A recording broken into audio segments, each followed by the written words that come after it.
Hey guys, it's Mo, and the retrial is upon us. The Now, if we get to a retrial, I don't know if I'm going to stick with the Karen Reed because I honestly don't know how much retrialing I can do. But I figured I would take a couple minutes, in the dark of 5:30 a.m. in my quiet house, which is somewhat a semi miracle to begin with, to kind of explain how I am going to be covering the Karen Reed case so that you guys sort of get an idea of where I'm coming from, what is going on. I know that everyone, or mostly everyone, it feels like has their side. And I thought about this a lot. I have been trying to watch some of the old trial and go over things like that. But I realized that in such a polarized case, I would like to treat this case like any other case. So I will be taking notes daily. I will be trying to do a breakdown of every day, about a 10 or 8-minute video every day of just kind of breaking down what I saw. You guys know I take what we like to call but donkulous notes. I mean, I have a new notebook, and just give you an idea of what a typical short case, I'm probably going to be getting a new notebook. I used, let's see here, all of this particular pad. Half of it was the Linda Sturmer case. Now, that was about a 9-day trial, and I used half double sided of a legal notepad. So I will be trying to give you all of the information, all of the notes, breaking it down from an objective perspective. If the state, strikes or, gets a strike or a hit, I'm going to call it like a good umpire. I think umpires work in baseball. So the analogy fits, I think. Look, it is 5 a.m. I'm not looking up baseballology. That being said, I have not dug deeply into this case. I am going to be honest with you. Between life and trying to be a functional adult and, attempting to be a present parent, somehow Karen Reed's, interpersonal life has escaped me. Now, that being said, I think that there is a place for those of us who maybe just want to watch this trial as a trial. I get that people have their own ideas, and I think that we can, respectfully disagree. I don't know why this case has become the hot button case and not, the Kyle Rittenhouse case or things like that. I don't get it. But what I will be attempting to do is every day give you an objective breakdown. I will be on Broken Baker's channel. I will be doing Second Chair. I will be doing that. So, yes, if you don't like, the Broken Baker's opinion, maybe you can watch me because I will be objective. That's what I'm saying. I don't have a dog or a pony in this fight. It's not going to personally affect my, my paradigm of anything if I turn out to be 100% wrong about this case.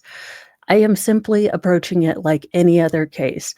I am going to call balls and strikes. I am going to, break things down. I am going to be snarky about hair and, this kind of jaw. I'm going to make fun of red Solo cups. I am going to do all of the snarky and snooky things. I guess what really is confusing to me is how polarizing this case has become. And just from an outside observer, it does seem like everyone sort of has their stakes. I'm here or I'm here. And those of us who just kind of want to treat it as just a trial and see what goes on, it is interesting. Now, I will say that in my personal opinion, and I did watch a majority, I would say 85% of the first trial with Baker last time. I do not think the case or the state proved its case. I don't think that the state told a coherent, easy to follow narrative that the jury could follow. I think that the defense had some good points, but I would like to point out, as someone who, let's say, I'm a layperson, I'm not a technology person, as someone who sat through at least 5 experts, one, two, three, four, and one from the defense, I still don't understand where the hell House Long to Die in Cold was. Is it a C list? Is it a drop, Harry Potter magical cell phone box? If I have sat through 4 different experts and I still can't tell you what the hell is going on in, Underbite's, phone. I know her name is something or other, but I just call her Deadly Underbite. That being said, if if if 4 experts have come up and Mo, who is technically, well, special needs, let's be honest, and I mean, with tech, I need a guardian at Techum. I need an IT goatee next to me at any time to work IT. So I get it. Look, but if 4 experts have come on and none of them have been able to reliably explain to a layperson in a way that it is unconfusing what is going on, then there are fundamental problems in how these experts are being used. And that's from an objective point of view. I think that a lot of information presented in the first case was disjointed, especially from the state. I think that if I have to sit through another 3 weeks of was it snowing, you might physically start seeing me buying wigs out of desperation. But that being said, I did want to give you guys kind of a little update. You know, what do I think happened? I don't know.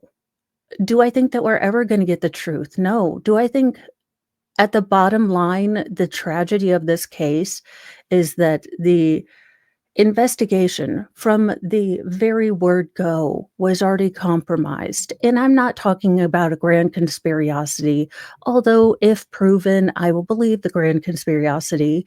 I mean, how many times do we have to put a little quarter into Mr. Crazy Guy from InfoWars was sort of somewhat correct before we, have a little come to Jesus about, well, maybe not all conspiracy theories are conspiracies.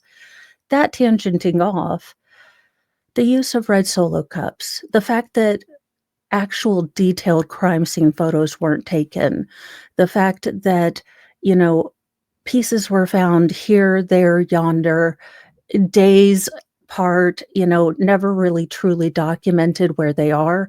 Again, for a scene reconstructionist to test, the car on a clear parking lot without snow and then call it an exemplar, I I truly think that the travesty that is getting ignored, at least in my personal opinion, is the absolute lackluster investigation that was done, and you can't build a good case either for the state if you are on the full, lock Karen Reed up, she's snooty and, the balloon knot stuff, then I get it, but that's where I would think your anger would flow, not with Karen Reed, not with Turtle Boy.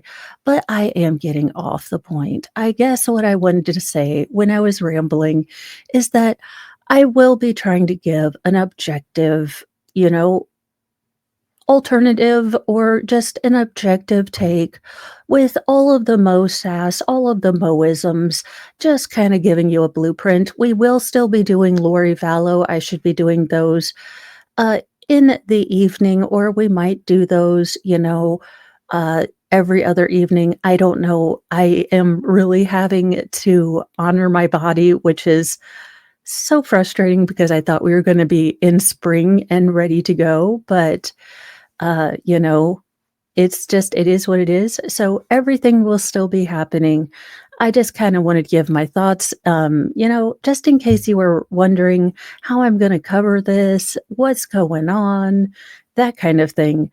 Thank you for letting me take about 9 minutes of your time to explain this in rambly detail at 5:30 in the morning.